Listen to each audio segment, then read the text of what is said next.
So we're in day 3 of the beginner series of Limbus Company. So what we're going to do is we are going to condense 2 Enkaphilan modules just to get this going, because I don't think we can do a story. I will do the dailies for the EX... Well, actually, no. Actually, yeah. We'll do the daily for EXP excavation, and I'm going to do the... Oh, I guess the daily skips for this, but since I haven't done this, I'm going to do this for the first time. So I'll be doing this as well. Once we finish this, I'm going to take you guys to Mirror Dungeon, show you guys exactly what we're going to do, and how we progress through the Mirror Dungeon. So I'll be back in like a quick jump cut. Okay, so as you can see, after doing the assembling Enkaphilan module, EXP dungeon, threads, we basically clear all of this. By doing the EXP dungeon, we basically kill 10 units and we assemble enough to level up our pass. Once we level it up, we can claim all these goodies here. Like I said before, make sure you get this.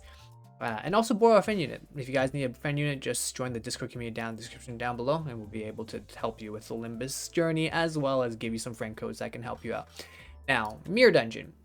If, keyword is if, you bought the Game Pass, once you get to the very end of the Game Pass, you can farm Mirror Dungeons. Long story short, if you complete the pass, you get to the very end, you'll be able to start farming these little boxes, which will help you farm units. If you only are free to play, it's really not worth it to farm because you only get 1 versus 3 comparatively, which is essentially like triple the rewards, or technically double the rewards. But if you can't, the only other way to really able to farm units is you just save up your lunacy and pull for the units you want. However, we're not talking about that. We're talking about how we're going to do Mirror Dungeon. Now, Mirror Dungeon specifically, I guess we'll just go back in this. Forfeit. Give up rewards. So when you're doing Mirror Dungeon, you want to make sure you have at least 5 Enkaphilan modules ready to do it. But before I do that, I'm going to use my lunacy refresh to do 2 refreshes to get the most energy possible. And then I get 9 modules through that. We're gonna go to drive, Mirror Dungeon, and then we're gonna enter, but we want rentals first. The reason why we want rentals first is because our team is super weak, so we're gonna rent these units. By renting these units, we're gonna be in a much better spot. Now, based off of what I see, I am most likely going to be playing a Rupture team because there are, well, a few units here that are Rupture, but then there's also a few units here that are Tremor. You can play whichever one you prefer. I'm just going to play Rupture. However, I do want to make sure I see which units do have Rupture. So this is the Rupture unit. This is a full Tremor unit. This is a full Tremor unit. This one is a full Tremor unit. Also full Tremor. I mean, Faust is just Faust. I'm pretty sure this is a full Tremor. Yeah, Tremor. Is this also Tremor? Oh man, I think this is like a full Tremor team when I look at it. Because I have more Tremor units than I have... Oh yeah, full Tremor units instead of... instead of Rupture units. So based off of Rupture units, there's 1, 2, 3, 4 units that are Rupture, so it's not a full team of 6. When I look at Tremor units, I have 1, 2, 3, 4, 5, 6. So I just have a lot more Tremor units to work with. So what that means is I guess I'm going to be playing a Tremor team, which is okay. You can choose whether you want to play the Rupture rental or the Tremor rental, but based off of what we're giving, I am going to be playing Tremor. All you need to know when picking up these upgrades is I personally like to go 1, 2, 3, 4, 5. Obviously there are other stuff here that are also pretty good, but personally speaking, I like to go with these 5 right here. You can choose which ones you want. You can take a look and read them and choose them based off of your preference, but these are just the ones that I like to go. Simple, self-explanatory. They just work well. Because we're doing a Tremor team, we're just going to be picking all the Tremor potencies here. Now, when you're clearing Mirror Dungeon, at least in the normal way, you do have the options to spend Starlight to be able to get tier 3 gifts. Personally, I like to use the tier 3 gifts to get tier 3 gifts with the Starlight. Ideally ones I can make that can fuse into ego gifts of a higher tier later, but I'm just gonna click these 3 only because I actually don't know what the fusing tier is gonna be, so I'm just gonna do this first. So I said a lot of words without explaining a lot of things. I'm gonna explain it the best way that I can. So there are different ego gifts of different rarities that I would like to get. Because I'm playing in normal mode, you want to look at the gifts here. We are playing a Tremor team. We want to pick things with Tremor. Ideally, we want to pick tier 2, tier 3 places that have Tremor in it. So this one has a tier 2 Tremor gift, a tier 1 Tremor gift. I will refresh and see if I can find a tier 3 Tremor gift.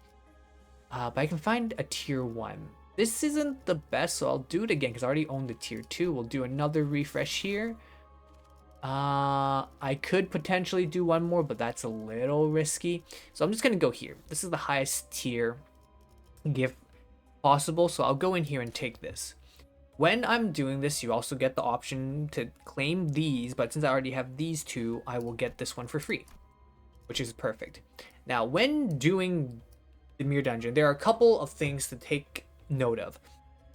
There are these question marks, ones right here. These question marks usually signal a specific story event that you can do you could say a dice roll check to see whether you pass or not. I usually like to go for these ones only because it means you typically don't have to fight and that saves time. The only issue is at the beginning of your run, you do not have a lot of SP or sanity to work with. If you have low or no sanity, it's very hard for you to pass these checks, or the odds are much lower. So ideally what you want to do with your first node is you want to fight and then go into these question marks. As you can see, based on the path, if I go up here, I'm forced to go here, here, and then I have this option here, and then go here. But if I go down here first, fight, gain SP, and then go into this node right here, I'll have high sanity and will most likely allow me to pass the dice roll check here. So what that means is I'm going to go here, here, here, and grab this and go here. Now, if there were 2 nodes up here or 3 nodes up here that have question marks, I would risk it and go up here. But because they're both the same, I only have 1 node here and 1 node here that question mark, I'm just going to go here or down here. So we're going to go through here. I will fast forward once we get to the node and show you exactly how the shot will work afterwards. Okay, so we're here. As you can see, after a couple battles, our units have higher sanity. We're going to go into the Unloving. Odd. See, we can gain an complete ego. The other option allows us to fight. I don't like fighting, so we will take this.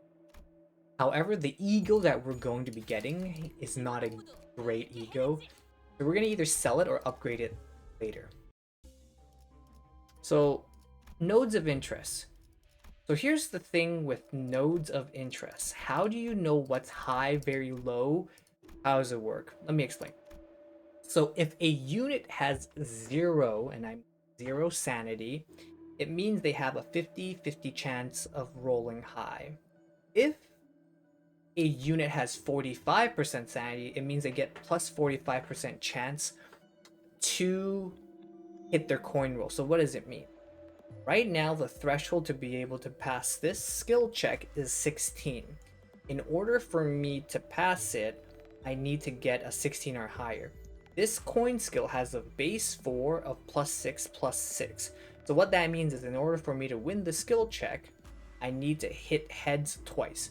And I have a 95% chance to hit heads. But I would need to do 2 rolls. This one requires me to do a 3 to 11, but the threshold is 8. If I roll a heads here, I will get 3 + 4, which is 7.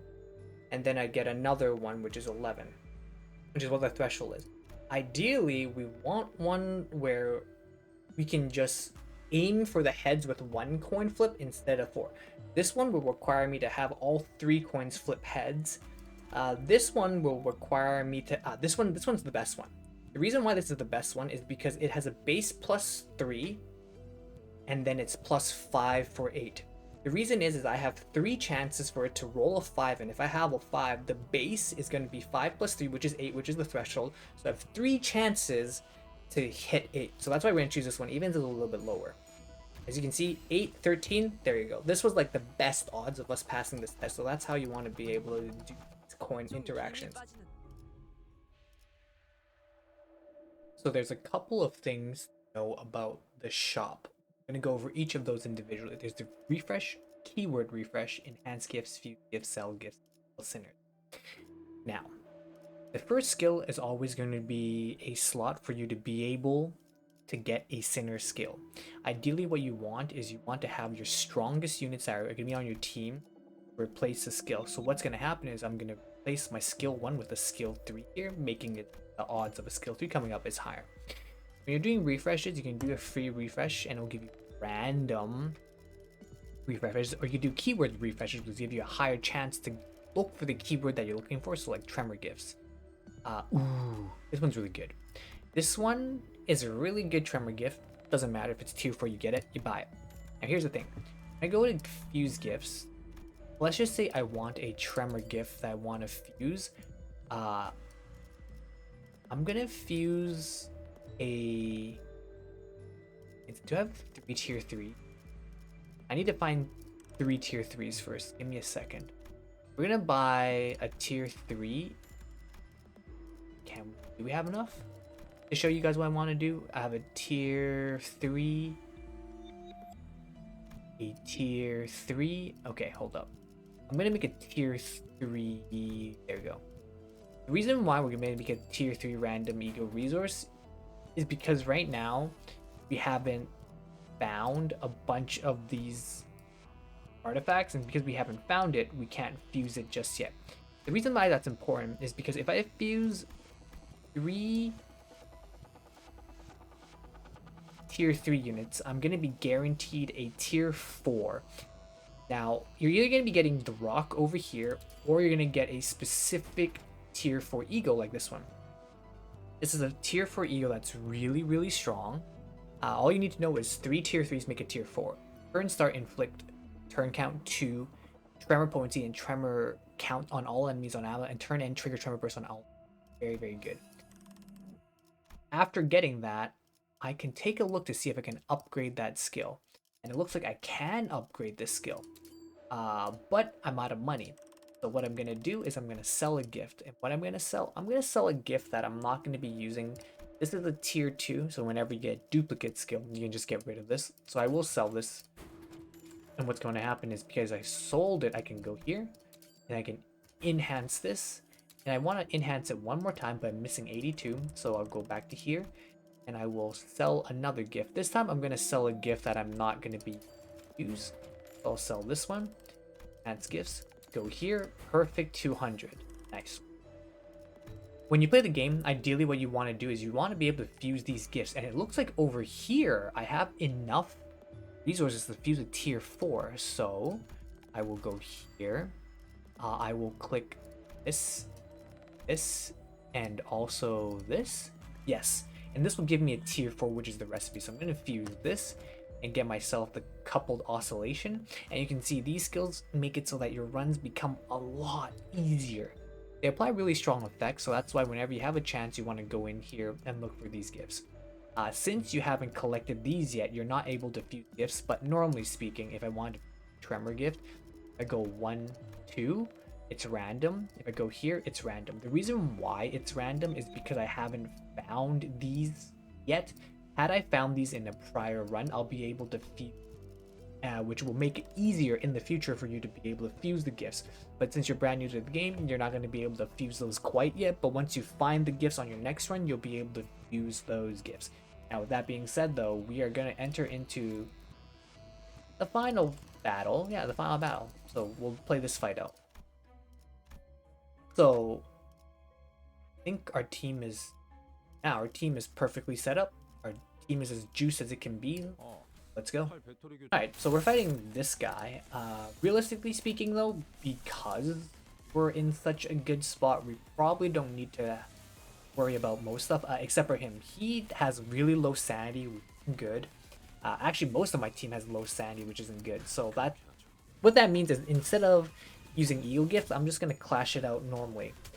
If your team gets too low on sanity, and if they choose to do an Eagle Gift or they try to go for Eagle Corrosion, they're gonna be in a pretty tough spot.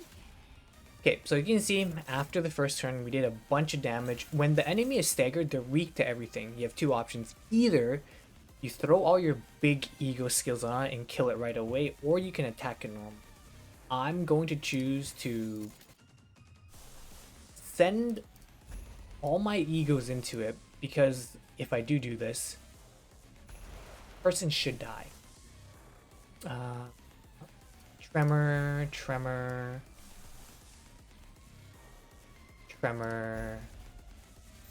That should kill it.